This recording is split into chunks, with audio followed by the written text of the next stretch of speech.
Hi, Ian! Nandito na ako sa tindahan ko. Nagbabantay ngayon. Ah, medyo nagpahinga muna kami sa kakalakad ngayon. Araw-araw, pagod lagi. Dahil nagkaroon kami ng hindi inaasahan na problema. Namatay yung aking manugang asawa ng anak ko. At inasikaso ko muna dahil ang hirap pag hindi ang nanay ang mag-aasist sa anak. Dahil yan, siyempre, parang ano siya.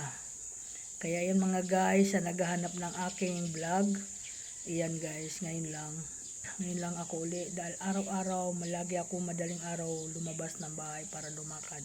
Kasama ko ang aking anak. Pasensya na po kung hindi ako nag-update ng mga activity ko. Dahil po sa nangyari, kalilibing-libing lang po, idinaan po sa pagsusunog. Yan po ang aking at awa naman ng Diyos, nahiraos naman namin yung kanyang paglilibing at wala naman naging aberiyang problema kasi andyan yung anak ko na sila ni na lagi na lang ng pangangailangan ko, ano man ang pangangailangan namin ng anak ko. Ayan, nandiyan siya subaybay, pero hindi rin maasahan nga punta-punta siya doon kasi busy nga po. Ayan nga po, busy siya. Kaya kami na lang nag-asikaso hanggang sa paglilibing niya, sa pagkikrimit kami na lang ng anak ko. Kaya salamat naman sa anak ko dahil napakabait niya. Isang binigyan ng kabaitan ng Panginoon na tumulong para mailibing ng maayos yung manugang ko na si Permen. At siya lang po yung naglakas ng ganon mulat sa pool hanggang sa inilagay siya sa pinagburulan, hanggang sa napunta na sa pagkikrimit.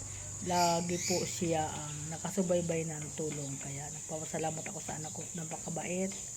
At medyo hirap ngayon yung anak ko na asawa kasi wala naman po siya na, hindi ko alam, wala siya na nakita na nagbigay ng tulong. Isa pong nagbigay, isa ako nagpapasalamat nga napakabait ng kapatid talaga ng namatay na si Permin, na si Manong Greg.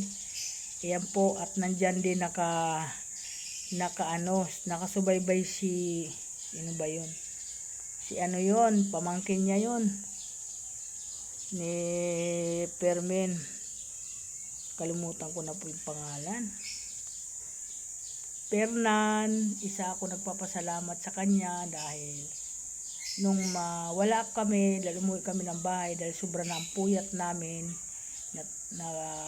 Muna kami para makatulog, at nandyan siya para magbigay sa mga nakikiramay, sa mga galing ng probinsya, sa Sambay probinsya, Mountain Province. Ako ay nagpapasalamat sa kanila dahil kahit nandyan sila naka rin sa kanilang uncle at mga kapatid niya dumating din. Kaya sobra ko naglubos nagpapasalamat sa kanila kasi napakabait pala nila talaga. At ito si Fernan, nandiyan si Fernan para magbigay rin sa kanyang pamangkin, sa kanyang uncle nga nawala, na mahal siguro nila yung uncle nila nga nawala na yun. Kasi kung ganun pa man si Fermin, kung bago nga po na yun na wala, ay kung ginupitan niya, pinaliguan. Yan po ang ginawa niya. Kaya nung nawala, parang sobra ang kalungkutan din niya. Nandyan mga kapatid niya, siyempre hindi sila nakikita-kita nung nabubuhay pa. Ngayon nagkita-kita sila nung nakahimlay na si Permen. Yan, thank you so much sa inyo, sa lahat ng mga taga Mountain Province na pumunta sa inyong minamahal na kapatid at uncle. Nagpapasalamat ako. At kay Fernan, sana muli na kita muli tayo. dahil kayo yung mga nakita ko talaga na mababait naman talaga kayo. Ayan. At inintindi rin nyo ang anak ko. Ayan po, thank you so much. Maraming salamat. Welcome to my vlog, another umaga ngayon na hindi pa ako nag-aalmusal dahil sa kailangan muna ako magbukas dahil mahigit 1 linggo na po itong tindahan ko na nakasarado na hindi ko nabubuksan. Naawa naman ako sa tindahan ko. Naawa din ako sa sarili ko. Kasi siyempre pag di binuksan ang tindahan, wala kang na makukuha benta kasi nakasarado. Ayan lang po ang aking ngayon ibiniblog.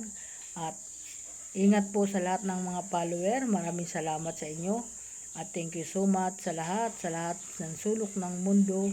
Ayan lang po, yung akin lang naman biniwisa ngayon habang ay bumaba yung atin mga kailangan ibaba yung mga gasolina at diesel kasi naantala din po yung aming paghahanap buhay dahil sa pagtaas ng diesel. Ayan po, tambay din po. Thank you so much. Ingat din ang aking mga anak na naghahanap buhay kahit na sinusuong nila yung taas ng diesel. Hindi nahinto dahil pag huminto wala ka naman panggastos pang araw-araw at sa lahat ng pangangailangan, lalo na sa may mga maintenance kagaya sa amin dalawang mag-asawa. Bibili nila sa amin ng gamot kung hihinto sila sa paghahanap buhay dahil sa sobrang taas ng diesel. Tuloy-tuloy lang po sila nagtsatsaga. Kahit papaano mayroon din naman na pupulot kahit kaunti, kahit mataas ang gasolina. Thank you so much. Bye-bye po. Ingat ang mga anak ko. Ingat din ang mga apo ko kung saan-saan. Yan. Kay Mel, ingat ka Mel. Sobrang mainit ang atin ngayong panahon. Ako nga po parang napapasok. Kaya yan. Thank you so much. Bye-bye. Ingat ka. Ingat kayo lagi.